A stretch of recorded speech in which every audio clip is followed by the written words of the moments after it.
Muy buenas noches desde la Ciudad de México. Saludos a todos los hermanos de Argentina, Chile, Colombia, Guatemala, Costa Rica, Panamá. Estamos aquí transmitiendo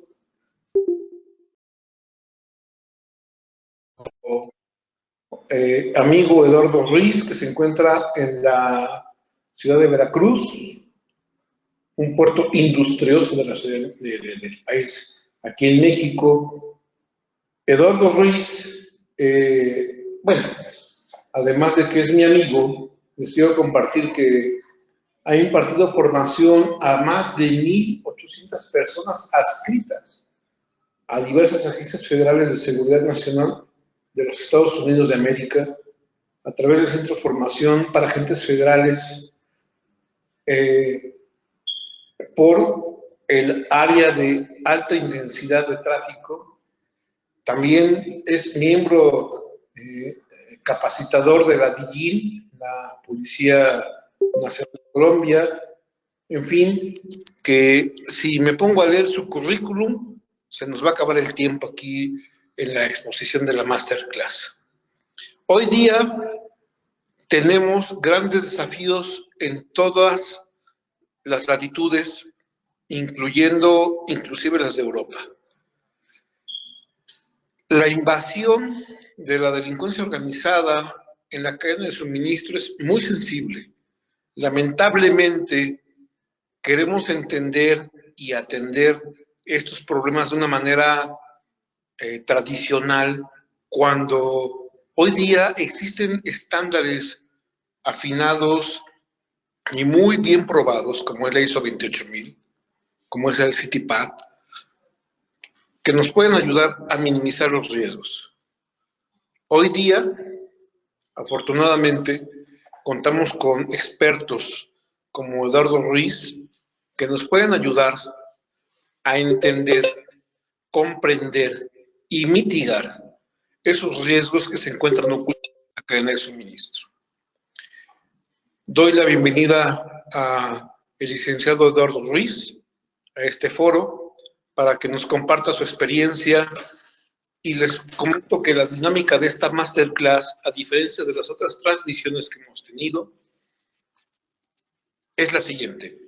Mi amigo Eduardo Ruiz cuenta con 30 minutos para hacer una exposición del tema, y después vamos inclusive a abrir micrófonos, si es que así fuera necesario, para que los participantes hagan preguntas y Eduardo dé respuesta a estas inquietudes. Estimado amigo, el micrófono es tuyo. Muchas gracias. Bueno, pues vamos a iniciar. Les doy la bienvenida a todos aquellos que están haciendo un esfuerzo por el horario de acompañarnos el día de hoy. Lo que vamos a hablar un poco es acerca de la gestión de riesgos en cadena de suministro. Antes de dar inicio, pues naturalmente quiero verificar que me estén escuchando correctamente y que la diapositiva se esté visualizando. Entonces, basta con escribir la palabra sí para confirmar que esto está funcionando correctamente. Muy bien, les doy las gracias a todos y bueno, pues vamos a iniciar. Como habrán escuchado, solamente se dispone de 30 minutos, entonces vamos a aprovecharlos de la mejor manera. Bien, pues entonces vamos a establecer un contexto a esta presentación, que es la siguiente. Esto que tienen en pantalla es una línea de tiempo. No voy a explicar todo, solamente quiero que observen dos. Dígame, ¿alguien me está hablando? Sí, soy yo, Rubén. Quiero confirmar que ven la pantalla del maestro Eduardo. ¿Todos ven la pantalla? Ok, de acuerdo.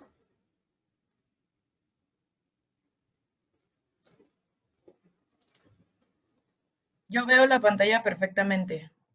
Perfecto, maestro. Perfecto, muy bien. Voy a hacer lo siguiente.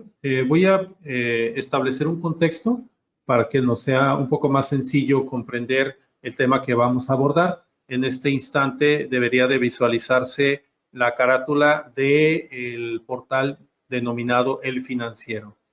Si ustedes visitan este portal muy importante, y en el área de búsqueda escriben mi nombre, Eduardo Hernández, probablemente se despliegue toda una lista de artículos que he estado colaborando desde hace ya bastante tiempo en coordinación con Index de Nuevo León, donde normalmente me enfoco a el operador económico autorizado y a los programas de certificación, tanto ISO 28000 como el caso de CITIPAT. Entonces, digamos, esta publicación, que es la más reciente, dice 8 causas de fracaso en auditorías virtuales CITIPAT y 5 estrategias para prevenirlo, del cual no voy a dar lectura a todo el artículo, solamente quiero establecer un contexto en este momento, que es el siguiente.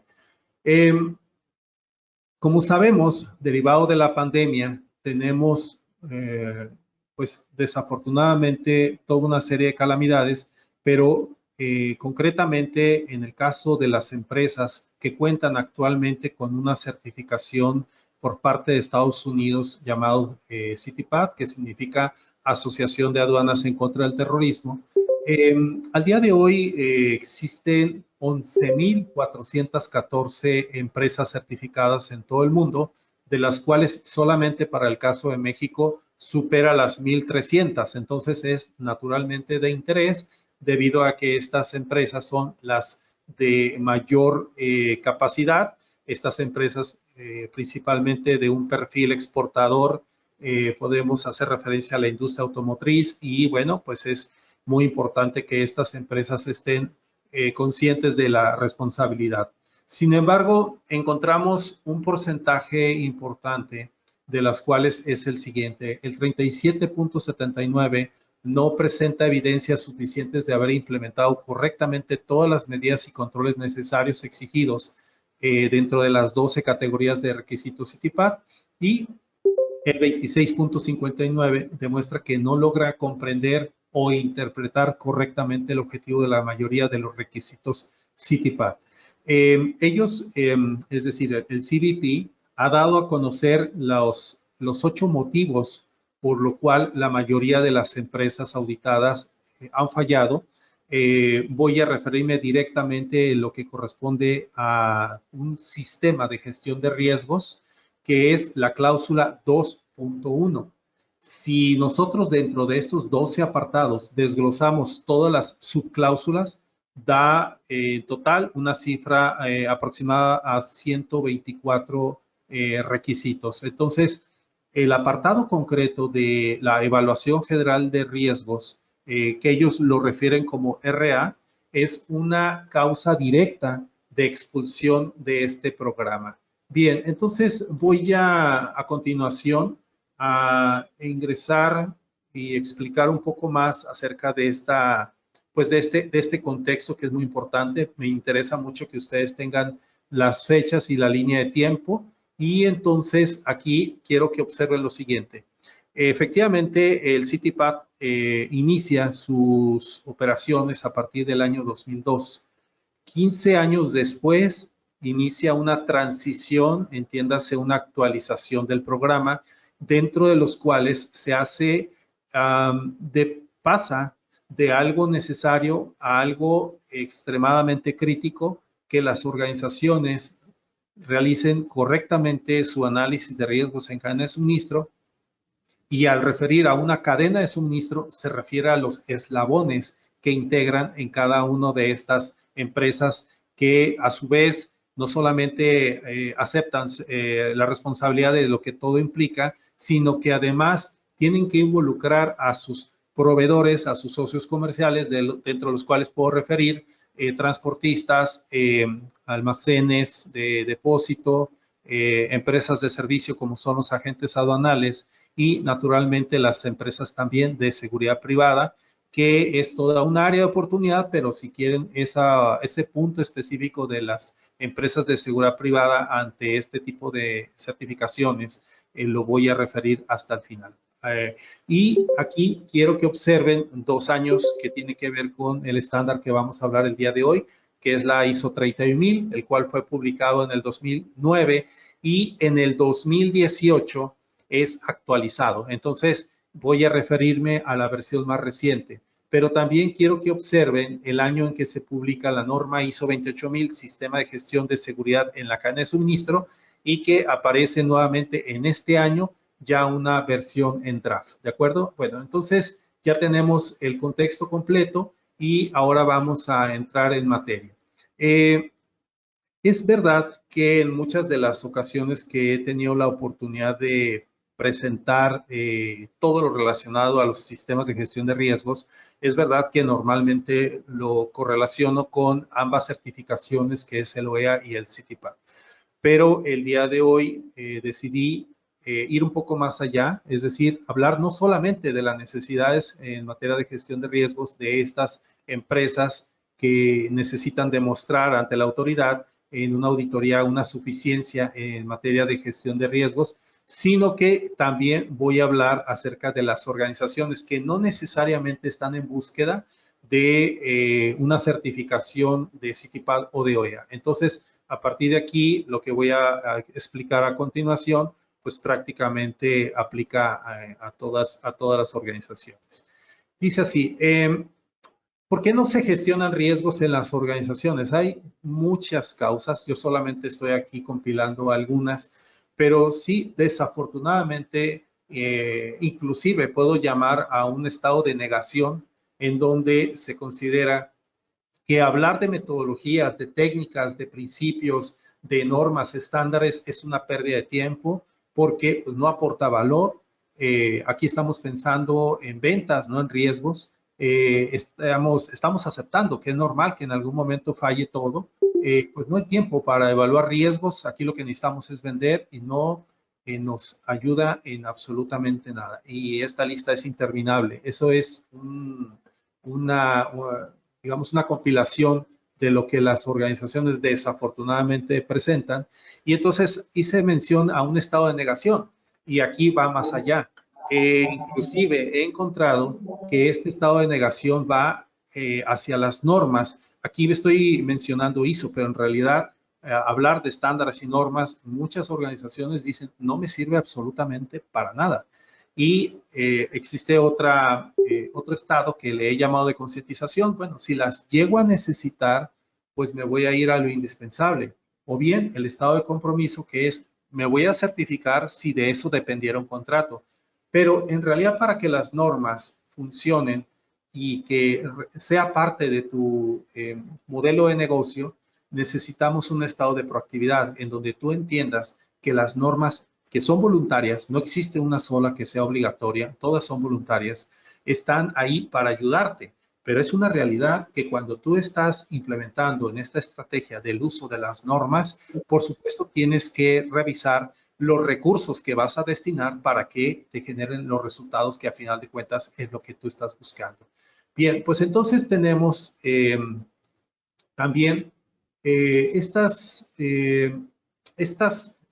certificaciones que del lado izquierdo tenemos CITIPAT y después tenemos la comparativa con el operador económico autorizado, un problema que había sido hasta el 2017, desde el 2002 y luego en el 2012, que es cuando inicia el operador económico autorizado de México.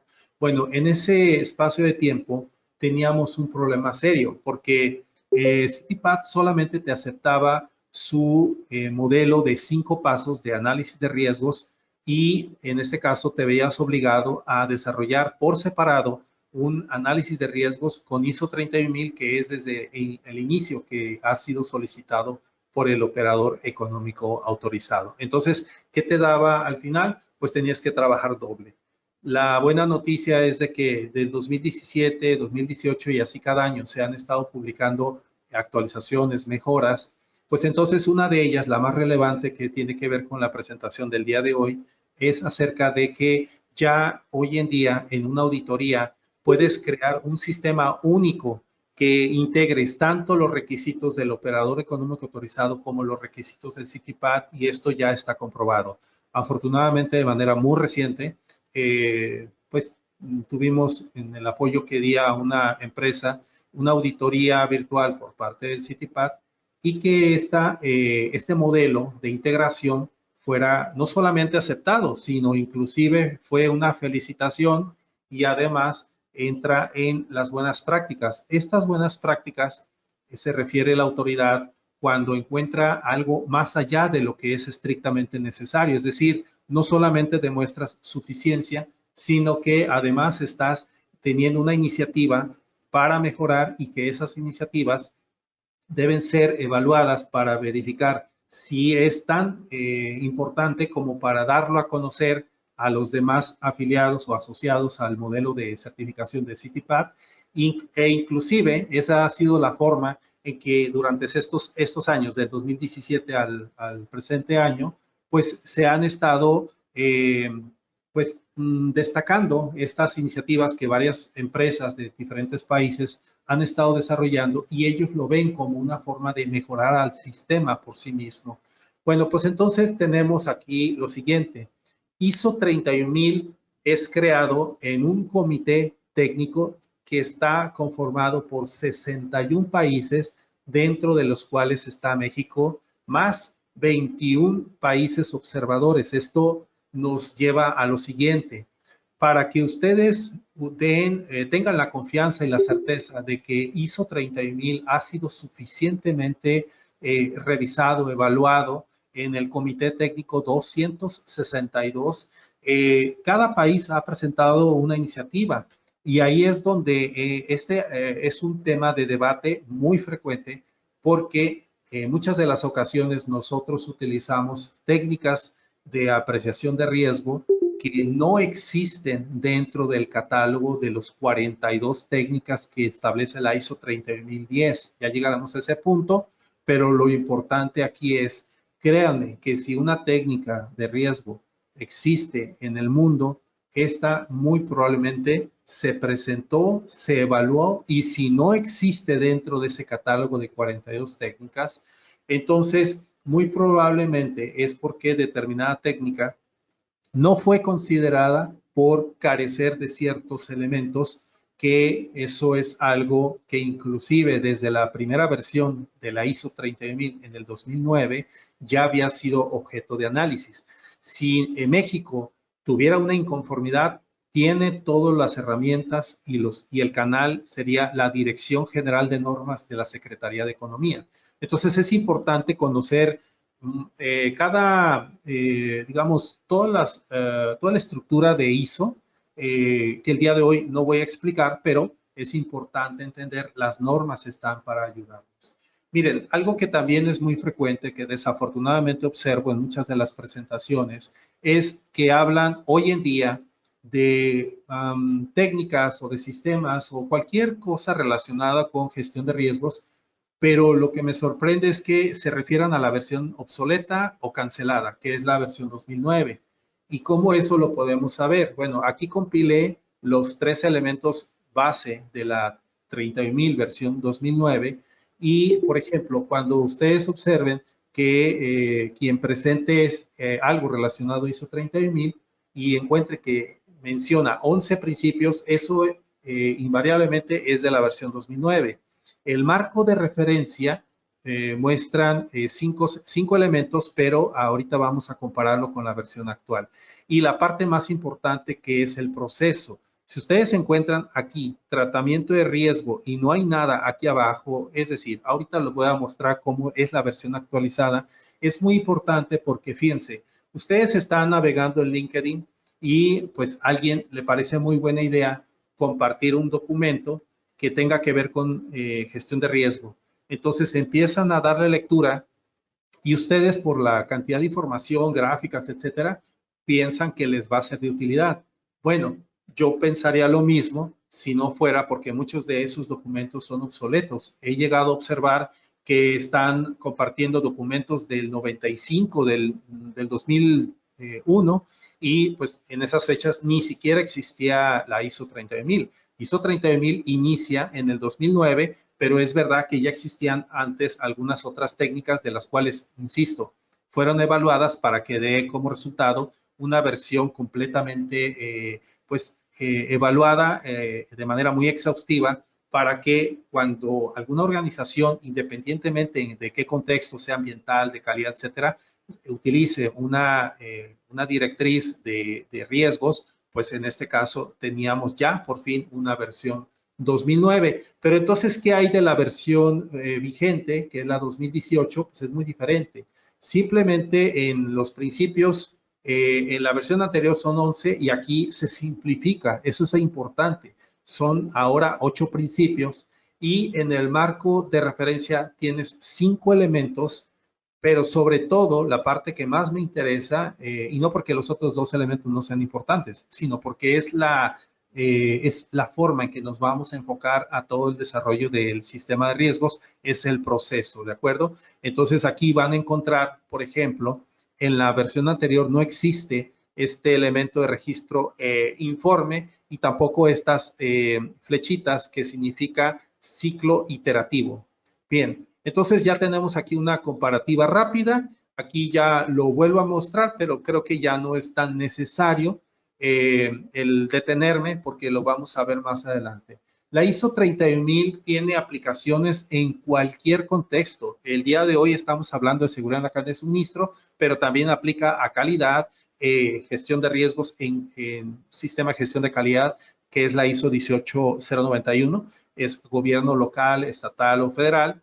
El sistema de gestión de continuidad de operaciones, la 22301, en el sector de seguridad privada ISO 18788, ambiental 1401 y hasta llegar a la gestión de riesgos sociourbanos, que por cierto, ahí me detengo un poco porque es muy importante que si nosotros estamos involucrados como responsables en materia de seguridad corporativa, necesitamos conocer sí o sí la ISO 22341, gestión de riesgos sociourbanos, que esta pertenece a una metodología llamada CEPTED, que es la prevención del delito a través del diseño ambiental. Entonces, si se dan cuenta, las normas ISO se complementan.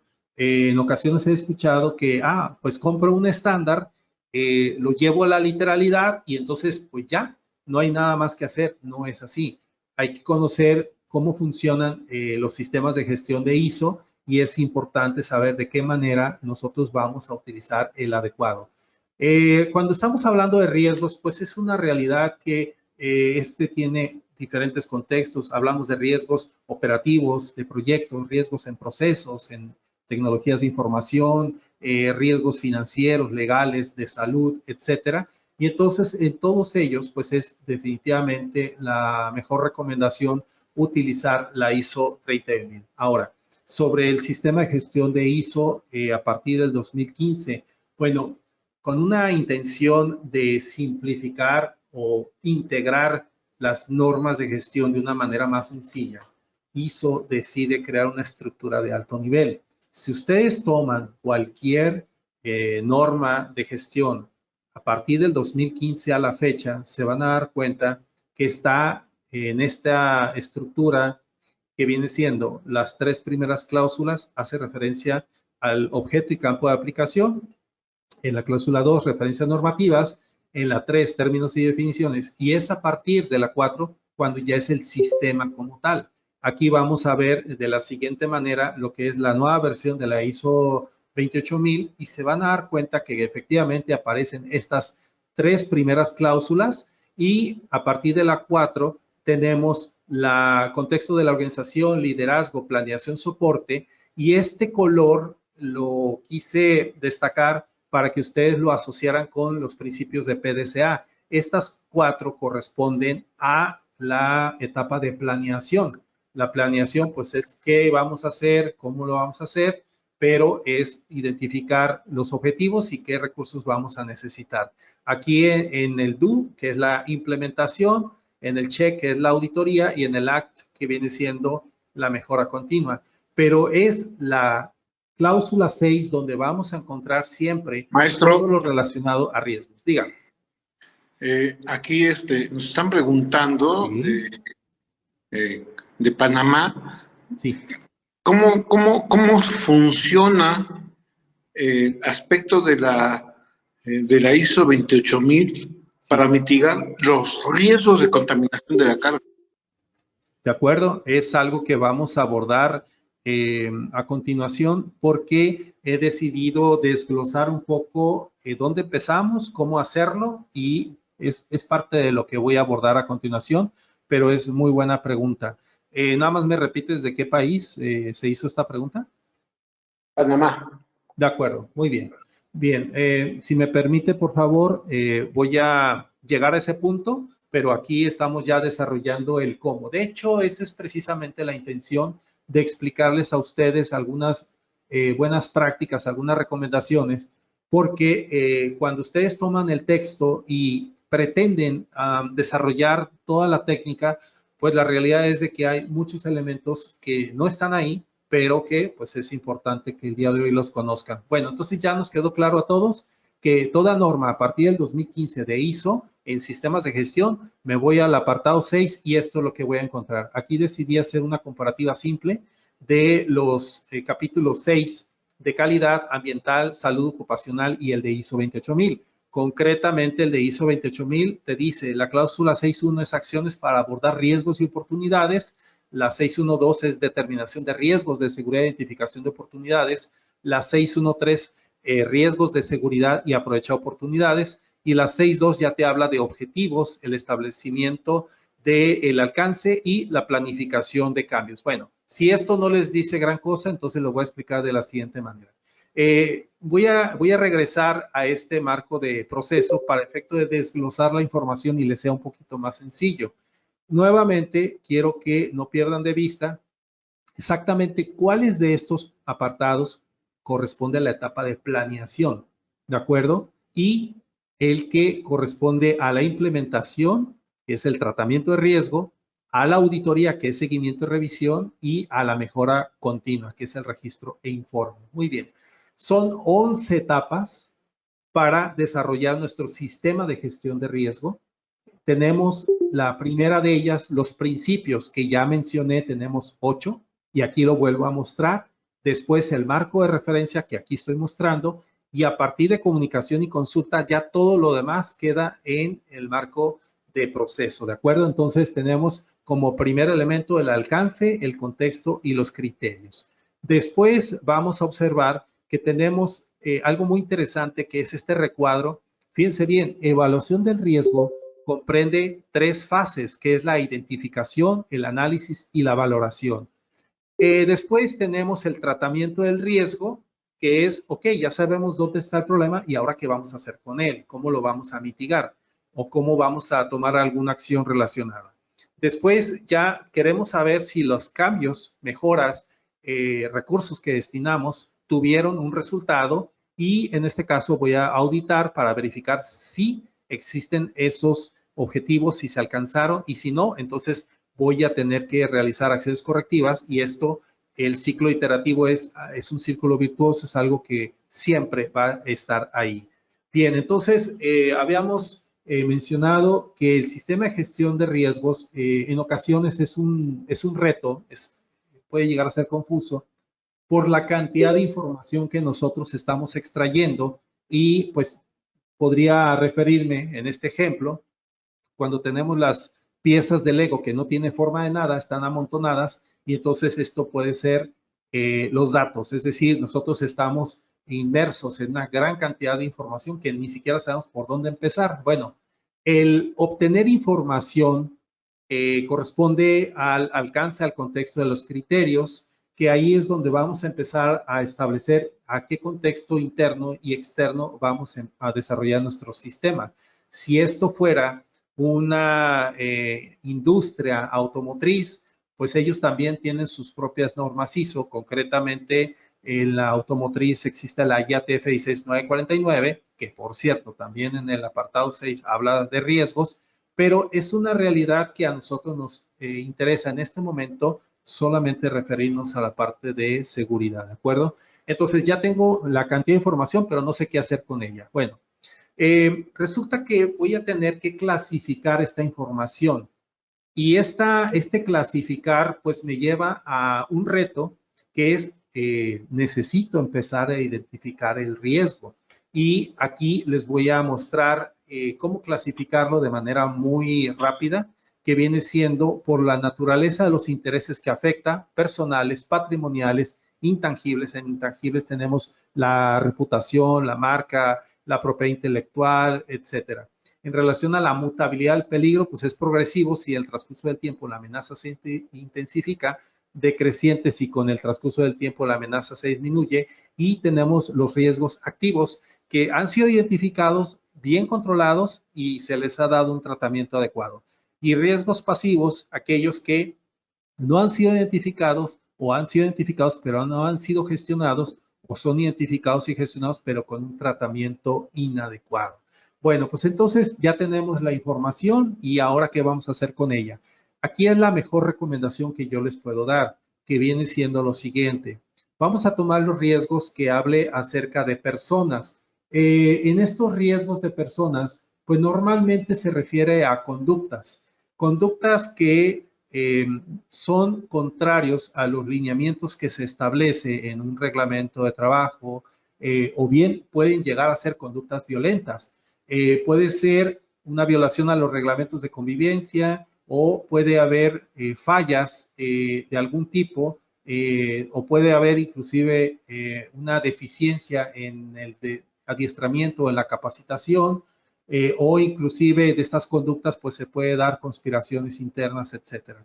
En el tema de procesos, pues normalmente se habla de la debilidad de una serie de acciones que a lo mejor o no existen o son procesos que están solamente en el papel pero no se desarrollan de manera adecuada. Tecnología, creo que pues, el nombre lo dice todo lo relacionado a seguridad electrónica, riesgos en instalaciones, riesgos ambientales, riesgos sociales, intangibles que ya mencioné, cuestiones de reputación, etcétera, riesgos financieros, etcétera. Okay. Entonces, si nosotros empezamos a compilar este tipo de riesgos, nos va a ser más sencillo, y yo se los digo, en la práctica es más sencillo empezar a gestionarlos. Cuando estamos hablando de análisis de riesgo, es porque ya tenemos la información, ya sabemos dónde vamos a trabajar, ya sabemos cuáles son los activos que vamos a proteger, pero ahora necesitamos tener 3 elementos que nos da el resultado siguiente, que viene siendo la severidad. Ese es el concepto que se utiliza, que se refiere al impacto que va a tener determinado riesgo en contra de la organización. Perdón, maestro. Sí, adelante. Creo que estamos alcanzando el punto más delicado de la exposición, sí, y se nos acaba el tiempo. Yo quisiera preguntar a la audiencia si podemos darle a usted otros 20 minutos para que pueda completar su disertación. Gracias. De acuerdo, muchas gracias. Bien, este momento, y gracias por la observación, de hecho es donde la gran mayoría falla, y eso lo he visto en grupos, no me importa qué sector, créanme que lo mismo da en servicios o en empresas, que se tiene un supuesto. Maestro, sí. El auditor dice que sí, que adelante, que vamos con 20 minutos más. Muchas gracias. Entonces, para desglosar un poco más esta información, creo que solamente van a necesitar de 15, pero bueno, el punto es de que aquí la organización tiene que desarrollar criterios. Fíjense bien, la ISO 31010 tiene 42 técnicas de apreciación de riesgo. Sin embargo, yo he utilizado, fíjense, la primera se llama SWOT, la segunda se llama PESTEL, la tercera se llama análisis de modo efecto y falla, la cuarta se llama análisis de impacto al negocio y la quinta se llama Delphi. ¿De acuerdo? Vamos a ver ahorita si nos da el tiempo para explicar cada una, pero lo importante es lo siguiente. Ustedes son los responsables de determinar los criterios, y los criterios son precisamente definir qué es digamos, un evento, y derivado de este evento, ¿a qué le llaman ustedes algo, digamos, irrelevante?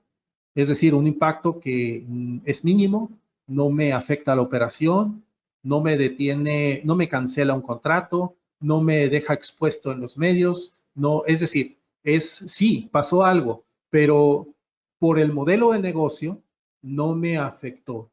Fíjense, pero ese mismo evento, si estuviéramos hablando de una pequeñísima empresa que pues prácticamente el que les roben 1,000 pesos, prácticamente podría ser la venta del día. Entonces, para esa otra empresa, la misma cantidad le podría representar, no una tragedia, porque pues para hablar de tragedias tendríamos que hablar de muertes, pero sí es así como que, híjole, pues 1,000 pesos era todo lo que tenía y me lo robaron. Y en cambio en otra empresa, pues 1,000 pesos es irrelevante, es decir, bueno, fueron 1,000 pesos y no salió nadie agraviado, lesiones o algo, no, pues entonces no pasa nada. Entonces, esa es la parte donde nosotros tendríamos que entender que no existe una receta de cocina. Fíjense, una receta de cocina, pues le colocas ingredientes y si le pones de más, ya no sabe igual. Aquí no es una receta de cocina. Aquí es totalmente personalizado, tanto la severidad, que es el impacto, la probabilidad, la detección, que son tus controles actuales, y sobre todo lo que nos da el nivel de prioridad de riesgo. ¿Qué tendría que suceder para que tú destines toda tu atención y todos tus recursos humanos, destines recursos financieros y entiendas que estás ante una situación realmente grave? Entonces, es importante. En esta etapa, sí. Nos preguntan desde Santiago de Chile, ¿qué tiene que ver la gestión del riesgo con el cumplimiento financiero? Bueno, en el riesgo financiero normalmente se dan casos de lavado de dinero, etcétera. Sería cuestión de revisar, y ahí es precisamente en lo que hablamos del contexto, porque fíjate, la pregunta, ¿estás de acuerdo?, es muy genérica. Antes de hacer esa pregunta, tendríamos nosotros, y eso es algo que también les comparto, no existen las respuestas sí o no en gestión de riesgos sin tener la información completa o una información suficiente. ¿Y eso cómo lo vamos a lograr? Pues me regreso a la parte de datos, me regreso a la parte de clasificar la información, entender sobre todo el contexto de qué estamos hablando, y entonces ya estaríamos en condiciones de dar una respuesta. ¿De acuerdo? Entonces, sí tendríamos que revisar, y yo aquí, para tener una fluidez en la presentación, no se nos agoten estos minutos que me dieron adicionales, ¿por qué no hacemos lo siguiente? Dejemos al final, y ya falta poco, para este tipo de preguntas, y de esa manera creo que vamos a obtener más.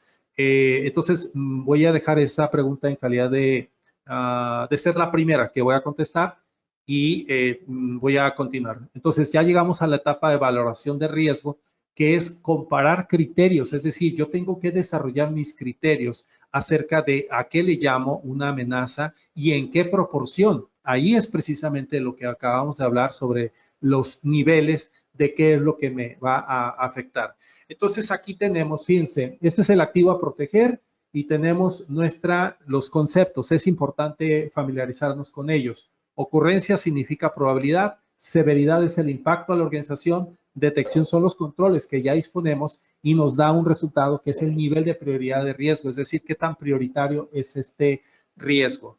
Bien, entonces vamos a tener que desarrollar de manera visual la compilación de toda esta información, y aquí es donde entra precisamente el análisis de modo, efecto y falla, que cuenta con tiene 4 etapas, que es la identificación, el análisis de riesgos, el tratamiento de riesgo y el monitoreo y seguimiento, porque hay microabierto.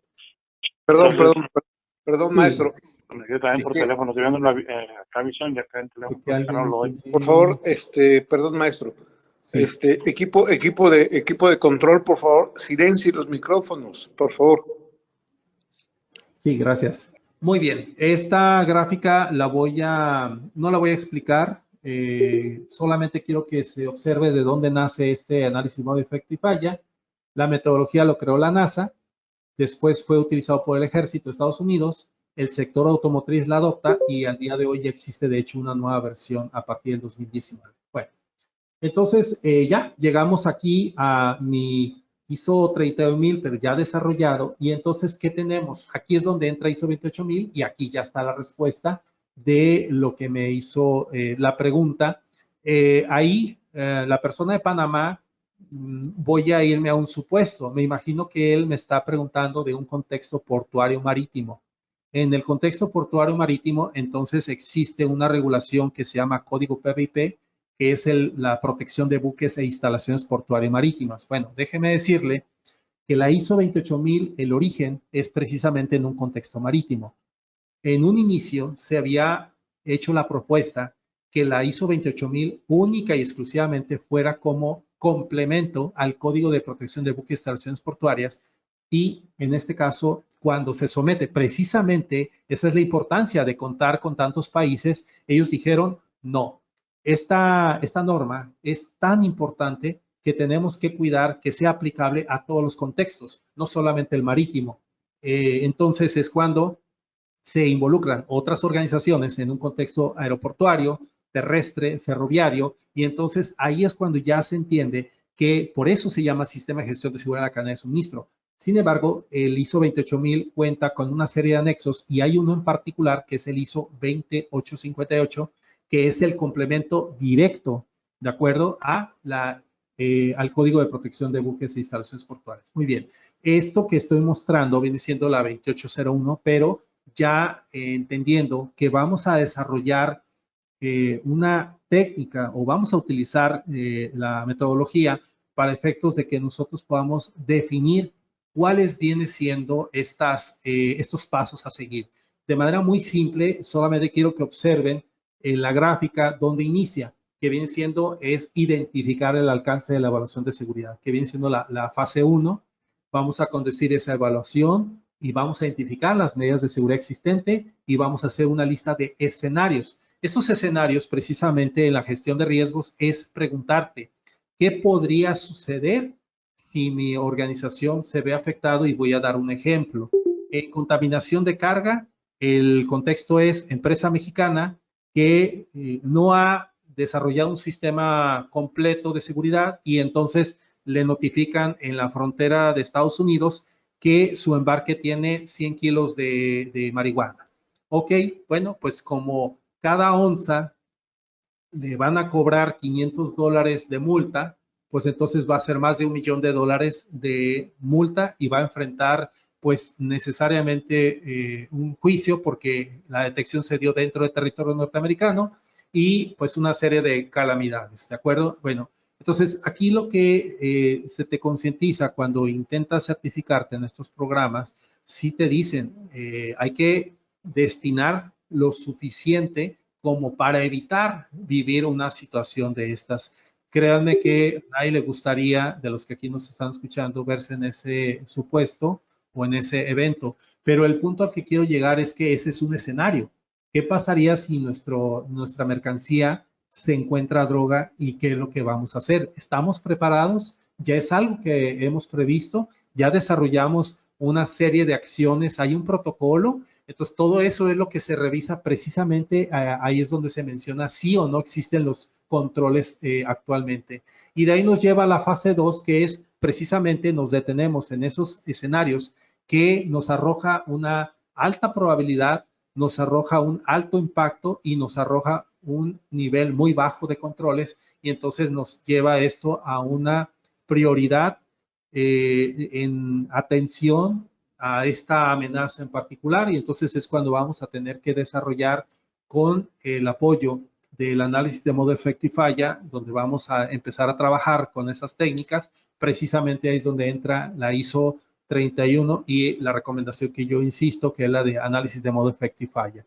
Bueno, pues entonces ya llegamos a la fase 3, que es cuando ya gestionamos ese riesgo y en la forma en que lo vamos a mitigar, pues vamos a tener que desarrollar un plan de seguridad, vamos a ejecutarlo y finalmente lo vamos a documentar. Es cierto que esto que estoy compartiendo, pues son elementos muy extensos, pero bueno, pues es necesario haberlo abordado de esa manera, pues a partir de este momento podemos empezar con las preguntas. Adelante.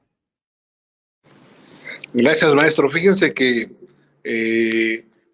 tenemos una oportunidad muy importante desde la República de Argentina hasta México para exponer preguntas muy puntuales.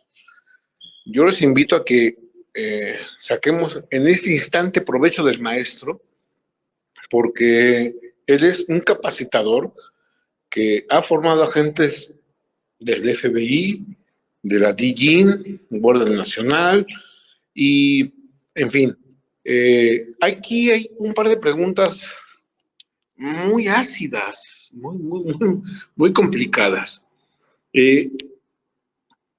¿La ISO 31000 le sirve a las empresas, maestro?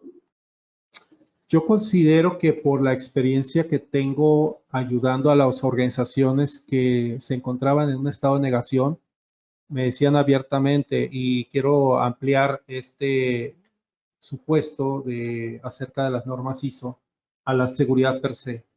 Ellos me decían, pues mira, aquí la seguridad no nos interesa, no sirve para nada, y las normas ISO no quiero escucharlas porque tampoco me interesan. Ok, ese es el estado en el que yo he llegado, no una, muchísimas empresas. Ok, entonces ante este reto, porque lo es simplemente referirnos a los resultados, que es lo que ellos quieren saber.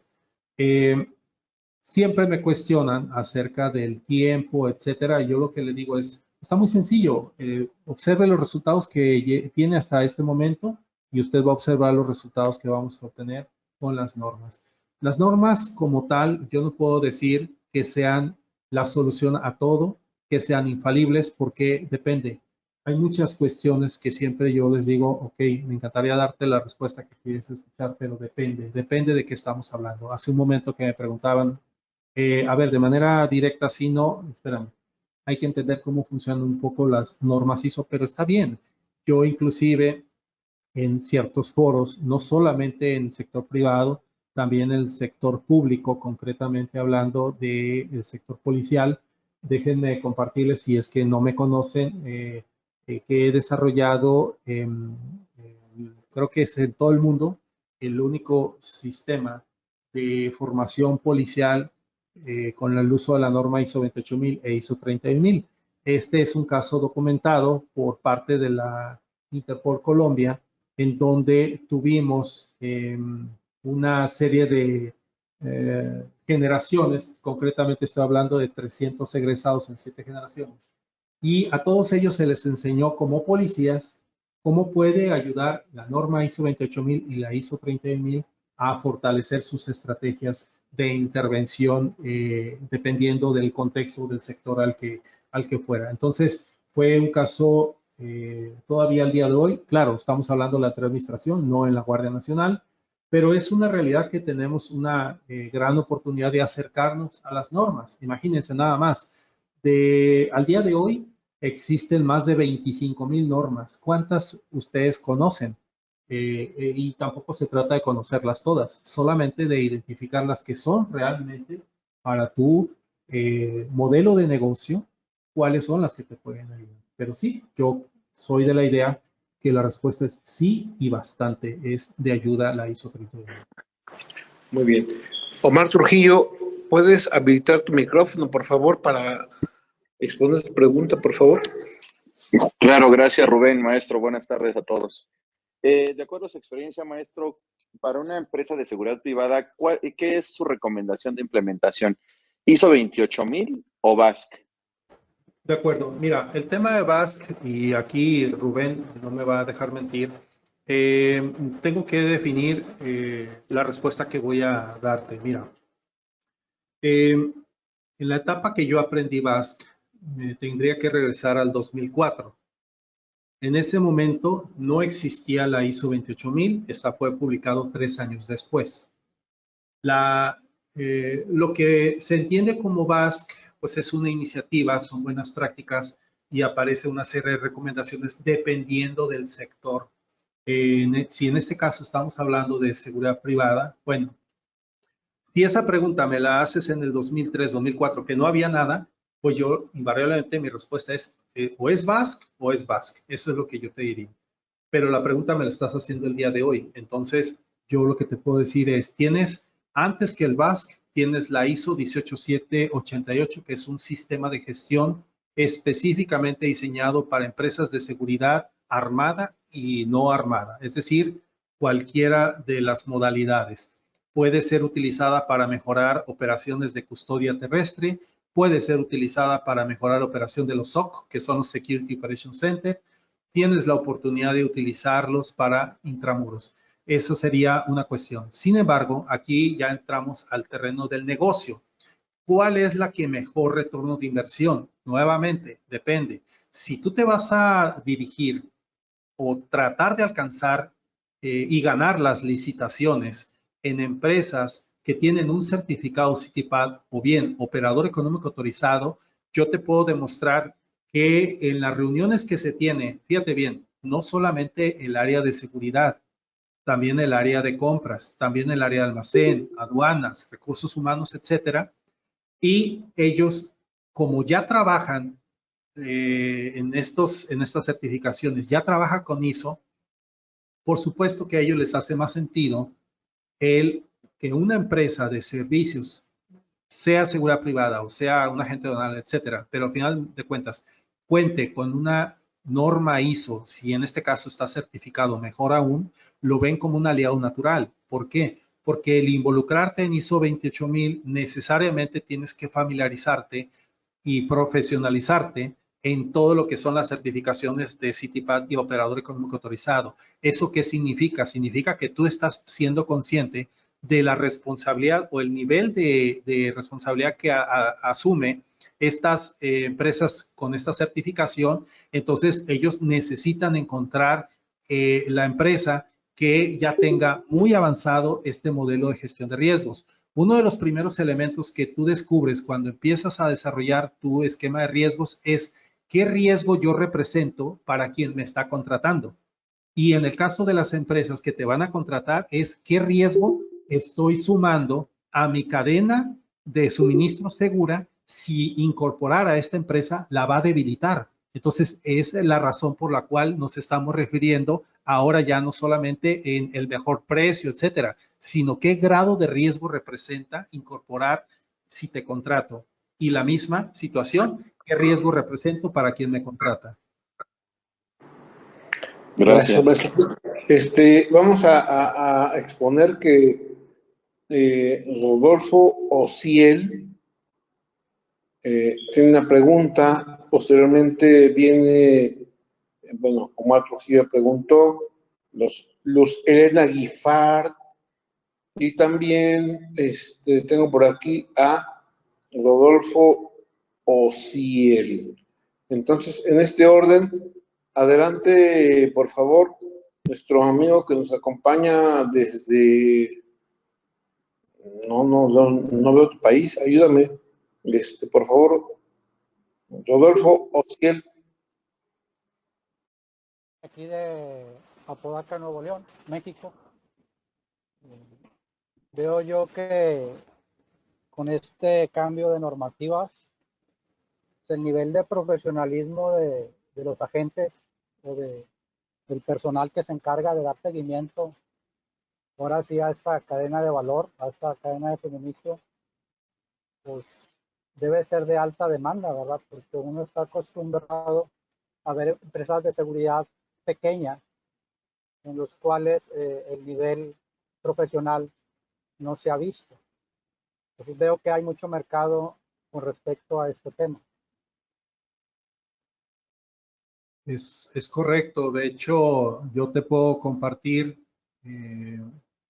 que las empresas que cuentan con una norma ISO 9001 de calidad, pues es una realidad que es controlar todos sus procesos para darle la atención oportuna en el tiempo establecido al cliente. Es decir, la información la obtienes de las necesidades del cliente y es como estás ajustando tus estrategias.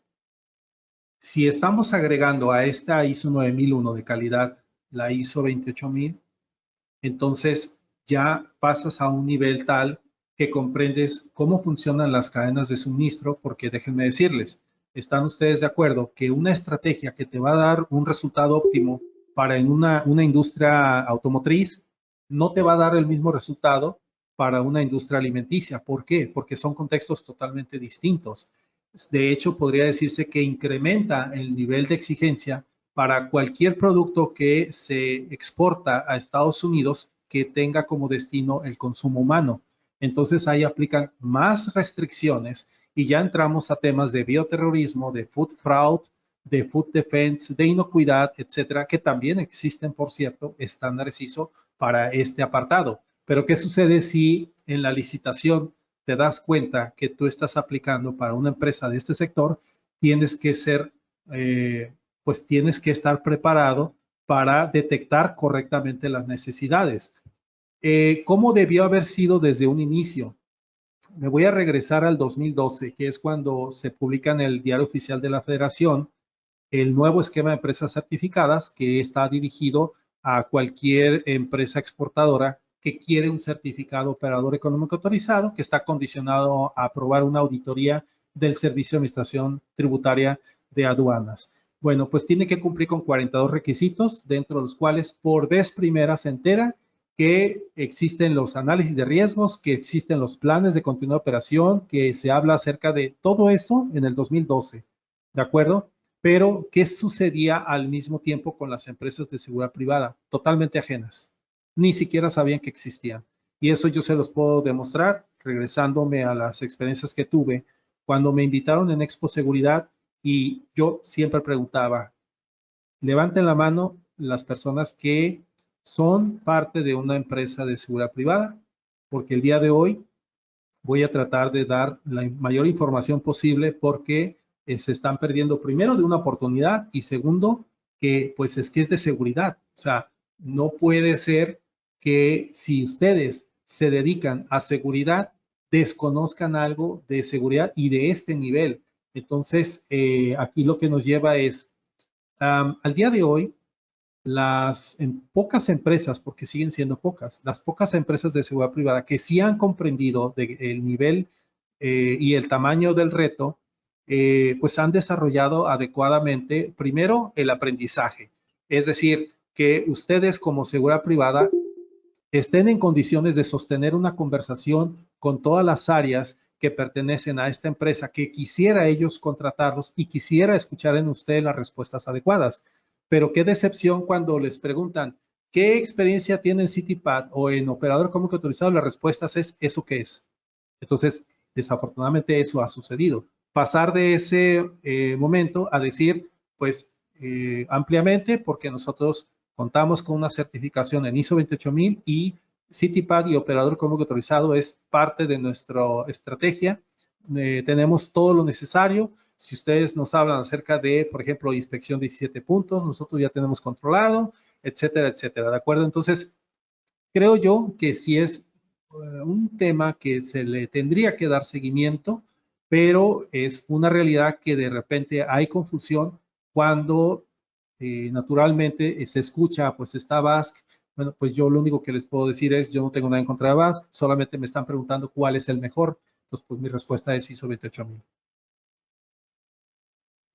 De acuerdo, muchas gracias. Tenemos al amigo Rodolfo Ociel. Por favor. Ya me quedó la respuesta aclarada con lo que acaba de comentar el maestro Reyes. Muchas gracias. De acuerdo, muchas gracias. Vamos a ver.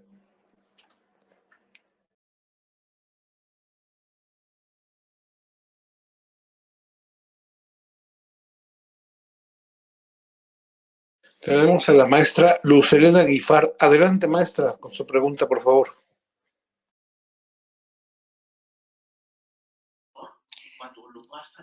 Gracias, Rubén. No soy maestra todavía, espero algún día llegarlo a ser. Aquí hay muchos maestros. Felicidades, Eduardo, excelente ponencia. La verdad es que siempre escucharte es un placer. Desde tu experiencia y pues con todo lo vivido, yo sé que tú tienes una amplia experiencia. Hoy, ¿cómo has integrado todos estos temas de bioseguridad con los guardias, además ya de la certificación que tenemos que tener, ya sea en ISO o en BASC? Sí. ¿Cómo integras esta parte tú hoy en tus servicios? Porque hoy no nada más vendemos elementos de seguridad, sino tenemos que vender elementos de seguridad que hagan una bioseguridad y que garanticen una continuidad de negocio dentro de las organizaciones, porque muchas veces no muchas veces, hoy le estamos dejando el elemento de seguridad el que ingrese una persona o no a las instalaciones o algún corporativo. ¿Cómo lo ves tú desde tu experiencia esta parte? Sí, gracias. Bueno, lo que me ha tocado presenciar primero, al igual que todos, fue en el momento en que se detona esto y que lo veíamos muy lejos. Inclusive tengo que admitir que cuando yo escuché de que esto inició en China, yo francamente creí que era algo que se iba a controlar y no iba a trascender. Pero cuando llego a la realidad, al observar los impactos, primero, de todos los productos chinos. Estoy hablando, es cierto, estoy hablando de términos materiales cuando sé que la pregunta fue en términos humanos, pero primero empezó así. Ese impacto que empezó a desencadenar en las organizaciones ya de México y en las proporciones de infectados, de personas fallecidas, pues entonces nos obligó a empezar a desarrollar esquemas de tal manera que, entendiendo que el oficial o el guardia pues era la persona número uno con una interacción con cada diferente persona, pues eso nos llevó invariablemente a modificar nuestras estrategias, empezar a encontrar respuestas en cómo la tecnología nos podría ayudar para determinar qué podría, en lugar de que una persona pudiera tener la interacción, pero con una máquina, y entonces llegamos a este tema de la bioseguridad que pues fue acuñado precisamente para efectos de incorporarlo en todas las empresas. Todas las empresas en alguna medida se vieron afectadas. Es una realidad que en el caso concreto de seguridad privada, no sé si exista una estadística medianamente cercana a la real, pero sí sé que son cantidades muy fuertes tanto de personas que se vieron infectadas como de estas que desafortunadamente pues fallecieron. Entonces, al final lo que se ha venido haciendo es con las empresas que he tenido la oportunidad de apoyarles, pasa precisamente al terreno del plan de continuidad de operaciones. Cuando estamos hablando ya de una necesidad de un plan de continuidad de operaciones, pues ya estamos expresándonos en términos de crisis y esto nos lleva a otra norma que fue creada específicamente para eso, que es la ISO 22301-2019. En esta te menciona una serie de elementos que tú tienes que responder. La primera de ellas es cuál es la capacidad de tu organización de que las operaciones se detengan sin que se vea afectado la capacidad financiera. Es decir, ya estamos hablando de eventos muy fuertes.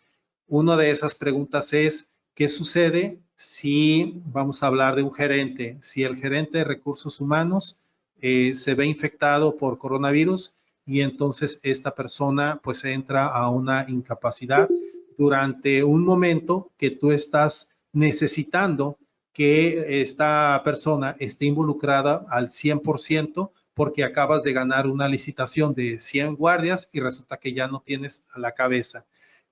Son elementos que se trasladan a esta estrategia del plan de continuidad de operaciones, pero pues es una realidad que cada organización pues tiene una capacidad diferente. A todos les tomó por sorpresa, esa es la realidad.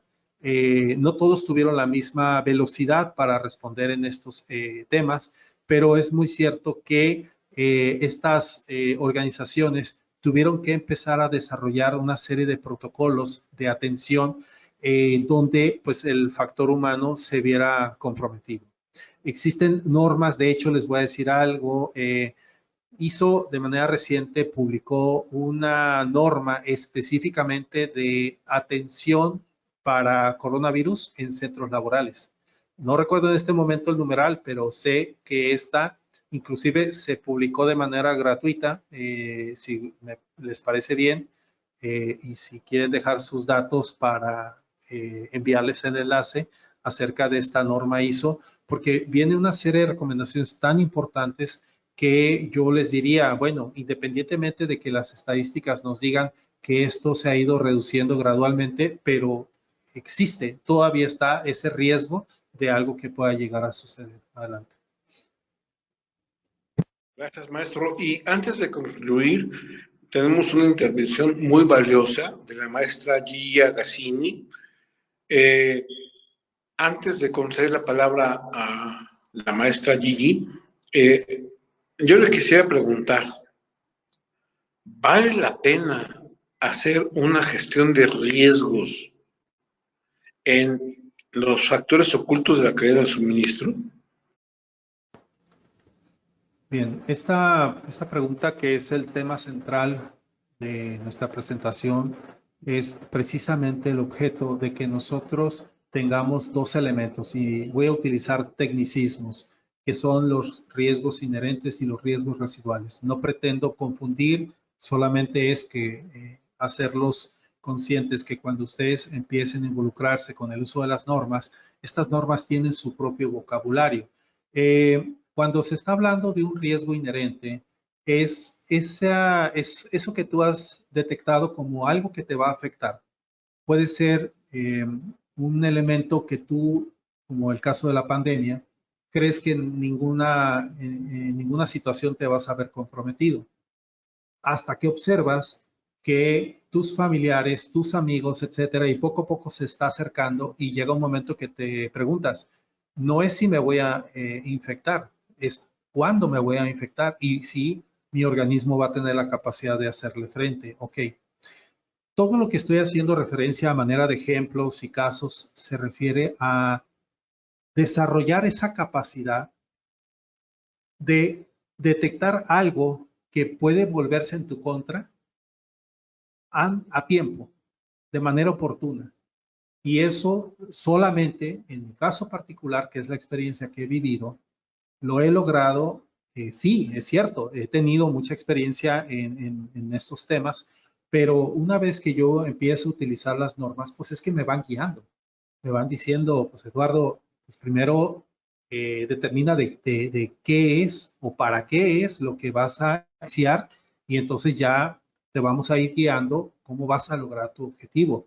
Entonces esos riesgos inherentes, pues no está de manera visible, de manera clara para todos, porque en muchas ocasiones, y eso estoy seguro que a cada uno de los que nos están escuchando nos ha sucedido, incluyéndome, lo que le llaman la ceguera de túnel, que es estar acostumbrado a que algo que está fallando, ahí está, y no pasa nada, porque ahí ha estado toda la vida, pero eso no significa que debería estar como nosotros que estamos fuera de ese entorno, y cuando nos acercamos y empezamos a hacer auditorías y preguntamos, ¿eso por qué está así? Ah, es que así ha estado todo el tiempo, ¿de acuerdo? Entonces, ese es el primero. El segundo es el riesgo residual, que es, ya pasamos por todo el proceso que les compartí y nos lleva a un momento que es reducir el riesgo de una manera que podamos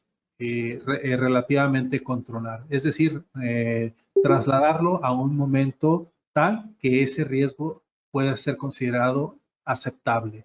¿De acuerdo? Adelante con la pregunta, por favor. Bien, maestra Gigi Agassini, por favor. Gracias, mi amigo. Muchísimas gracias, Rubén. Te saludo a la distancia. Eduardo, excelente tu presentación. Gracias por compartir tu experiencia y conocimientos. Coincido completamente con lo que dices a veces. Y eso es algo, una falencia de los programas de seguridad, que esperan a que les pase algo para entonces tratar de medio solventar las situaciones, y la evolución debería de ser que, aunque no te pase, lo cual es una buena señal, no significa que no te va a pasar nunca, y aún así tienes que estar preparado. ¿Qué le dirías a las empresas, Eduardo, en tu experiencia, cuando dicen, es que a mí no me ha pasado? O sea, como que ¿por qué me tengo que proteger si no me ha pasado? Porque además eso es muy común, ¿no?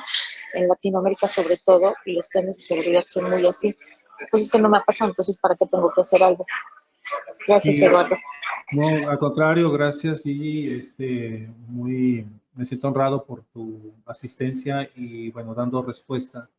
Te voy a compartir algo que fue un hecho real. Esto sucedió hace aproximadamente 7 años. Se trata de una empresa que tenía que tomar una decisión en 2 elementos. Uno de ellos era renovar la póliza de seguro, y la segunda decisión que tenía que tomar era sí o no contratar un sistema de detección y extinción de incendio, que pues tú sabes que un campo de acción es la detección, solamente informar, y otra cosa es detectar y utilizar elementos extintores. Bueno, el caso es de que no contratan ninguno de los dos. ¿Y cuál fue su criterio o cuál fue la razón? Su lógica, que yo podría hasta cierto punto estar de acuerdo, era: en 80 años aquí no ha pasado nada.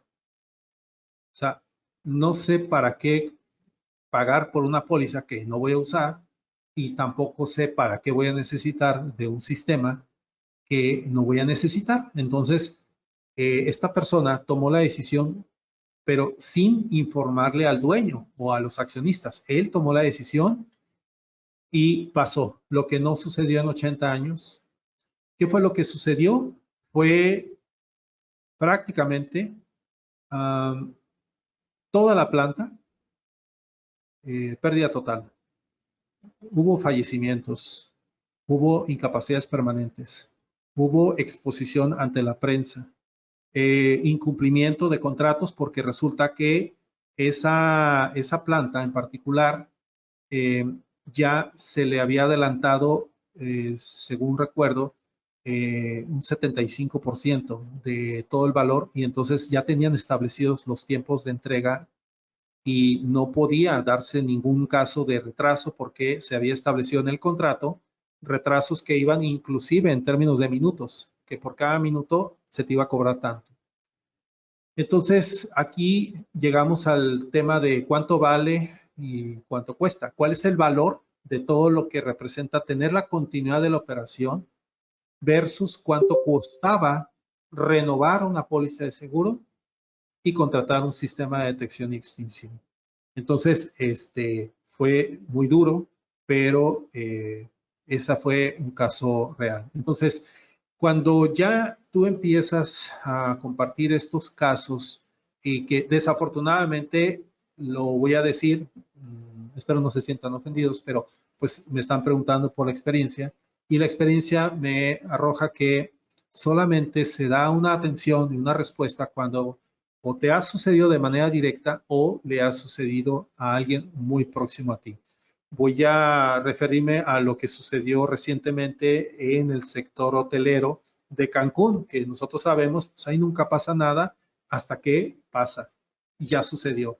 Que fue estas personas que en un enfrentamiento cruzado ingresan a un hotel, y pues ahí afortunadamente no tuvimos ninguna cifra personas o que lamentar. Pero lo que sí empiezan a cuestionarse: ¿estamos preparados para algo que podría ser tal vez de la misma manera, o bien que ingresen expresamente y con toda la intención de afectar a alguno de los huéspedes o a los huéspedes en conjunto? Entonces, ya hoy en día, pues desafortunadamente, y así lo digo, hasta que no sucede es cuando empezamos a desarrollar esto. ¿Qué es lo que enfrentamos? Porque yo también tuve una etapa como responsable de seguridad de una transnacional. Entonces, es una realidad. Siempre el departamento de seguridad se le cuestiona hasta por solicitar una libreta, amén de solicitar un presupuesto de miles de dólares, porque tengo que sustituir todo el sistema de vigilancia, porque resulta que ya no cumple con los requisitos, trátese o no de una certificación, y la cifra que des, así digas 5 pesos, de todos modos te lo van a cuestionar. Entonces, sí es importante decirles que sí existe la forma, con estas técnicas de apreciación de riesgos, cuando tú ya mencionas: mire, este es el riesgo más importante que debemos de atender, porque si no se atiende, estas serían las consecuencias. Si ustedes Una vez que yo les estoy informando, deciden no hacer nada, pues entonces hay que estar conscientes. También no hacer nada es una decisión y van a tener que asumir las consecuencias de no hacer nada. ¿De acuerdo? Y bueno, pues muchas gracias por la pregunta y a ver si no me extendí demasiado. No, para nada. Desafortunadamente el tiempo es tirano y se consume de una manera que no deseamos.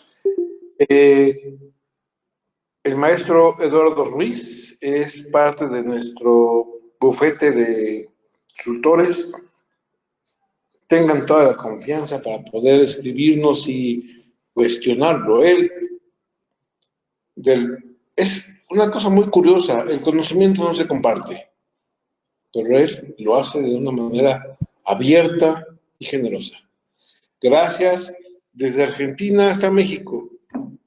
Un fuerte abrazo, amigos.